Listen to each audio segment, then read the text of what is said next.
Dr. Ruth Anderson and Teri Angel here with Enlightened World Network. We bring you a guided meditation every day of the year. And on Sundays, Teri and I invite you to join us for a silent meditation. What that means is that Teri plays some beautiful music and she and I go behind scenes and we meditate together. We invite you to find a quiet place, meditate with us. And in about 20-25 minutes, we come back on and share with you what we experienced. There's always some amazing message from Spirit, and I can just feel them lining up. There's something ready to come in this morning as well. So Teri, thank you for being here. Thank you, Ruth, and good morning. Good morning, everyone. Let's get that beautiful music flowing. Get it going.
And we're back.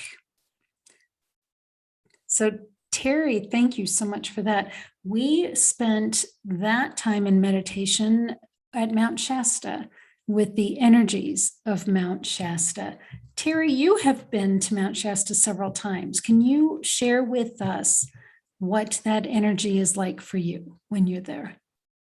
Oh my gosh, Ruth, I remember the very first time that I laid physical eyes on that mountain. And I just started crying. And I was driving down the road because you can see it from like almost 100 miles away. That's how massive it is. And it was a very emotional experience. It was one that I knew I had to be there. I was drawn there. Mount Shasta is known as the heart chakra of Earth, and the power that it puts out is that love energy. So as I go into it each time, I'm drawn more and more right into the heart of the mountain, right into the transformative power that it has with that love energy. And I feel Kuan Yin there. I feel Divine Mother. There's galactic energy. So this time, as I visited, I stopped twice, once on the way out of California and once back into California. And both times were just magical experiences. The first night that I was there, I felt a transformation. I felt them working on my energy all night long. And I would wake up and I would feel a wave, like I was just being shifted and changed in every way. My physical body, my mental, emotional, spiritual, everything was just given this like almost putting it in a washing machine and spinning it around. That was the power of it. And it really did change me as I went forward from there. I had some beautiful experiences in nature. I had moments of just pure clarity about the path that I'm on and how I'm supposed to be bringing in more of that love energy into the world.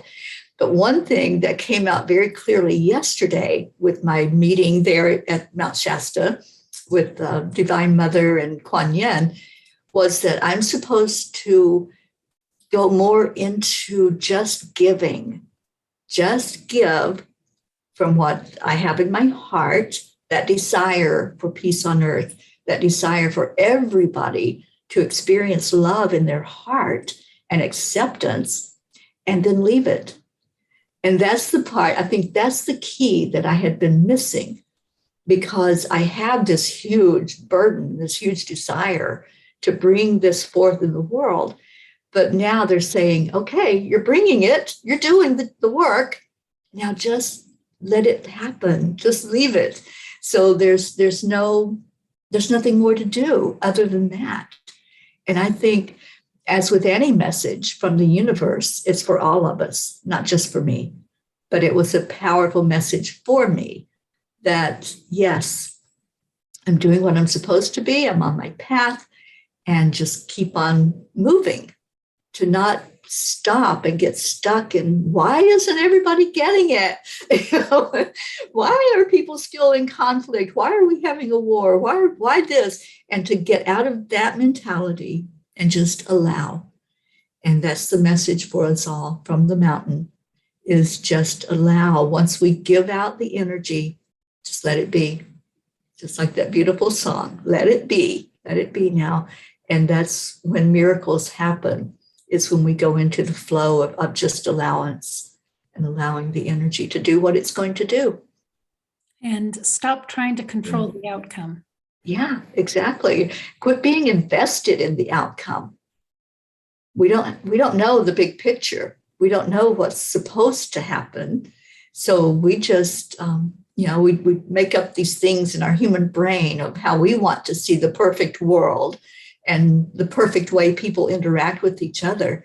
But we're all here on purpose to learn lessons and to share and to shine our light. And that's our only job, is to shine that light and to give the love and to accept unconditionally. So it was a huge learning experience for me over this weekend. All right, beautiful. Well, and, I think for folks too, Teri, that don't know about the energy that is in Mount Shasta or the other mountains for that matter, can you talk a little bit about that? I know one time you were at Shasta and I was at the Garden of Gods in Colorado Springs, Colorado. And we did a session together, bringing the energy of the two mountain ranges together. And it was profound. It certainly was. Mountains, we're only seeing a portion of them. There is so much underneath the ground. And so there's this huge communication process that goes throughout the earth from mountain to mountain. And when we did that connection of the two mountains and the energy with the land blessing there, we both felt it so powerfully. We knew that it wasn't just me and you, right? We knew that those mountains were doing the work. So mountain energy is so powerful because of that huge communication that's going out. Just think about computers talking to each other and how we're so amazed sometimes that they just like effortlessly, exchange information. The mountains have been doing this since the beginning of time, since they were created. And we can tap into that power. We can tap into their knowledge if we just sit and listen to them. In silence, that's where the power is. It's being still and listening. If we're constantly talking, then we're not getting the message because we're not hearing it. So use the two-way communication and just let them teach us, let them heal us, because they're healers. That's what they do. They send out healing energy. And this one in particular at Mount Shasta, it sends it right to the heart. And that's what you feel when you go into that energy. You feel this big hug coming from this powerful mountain. I feel it as feminine. We talked about that in the meditation. It's got a real nurturing, mothering energy to it. And when you're in the presence of a mountain or even trees, which mountains are covered usually with trees, just feel what they're giving out, because they give love, they give life, they give that beautiful oxygen. So we can learn so much from nature, and especially the mountains. I just love the energy, and I've learned so much already from Mount Shasta. You're right, I've been there several times now, and I know it's not going to be my last trip there. I know I'm going back. And as we had discussed, I think there's going to be some journeys into the mountain with others to have those experiences. Exactly. Well, and who really would have thought the mountains know that you're there, and mountains know your intention, your heart space. Had I not experienced that myself, I would think it was crazy what we're talking about here, but I have felt that. I know that to be true. It is true. And when we just sit and look at the mountain openly, not holding any prejudgment, but just allowing what comes through, it will come through powerfully. All we have to do is allow. Yeah, beautiful. Teri, this was such a beautiful time with you today. Such an honor to experience it with you. So thank you. And friends, here at Enlightened World Network, someone else with Enlightened World, well, two, Kira Lani and Sharon Karn are two of our EWN hosts that truly feel this connection with the mountains and the trees. And if you are curious about their work, please go to YouTube, Enlightened World Network, type in Kira Lani or Sharon Karn, and really just immerse yourself in their work, because the energy that they share with us from the mountains and the trees and the waterways, it's really something so beautiful. So thank you for being here with us today, Teri. So much love to you. And thank you, Ruth. Yeah, friends, thank you. And we will see you soon here at Enlightened World Network. Take good care and God bless. Thank you.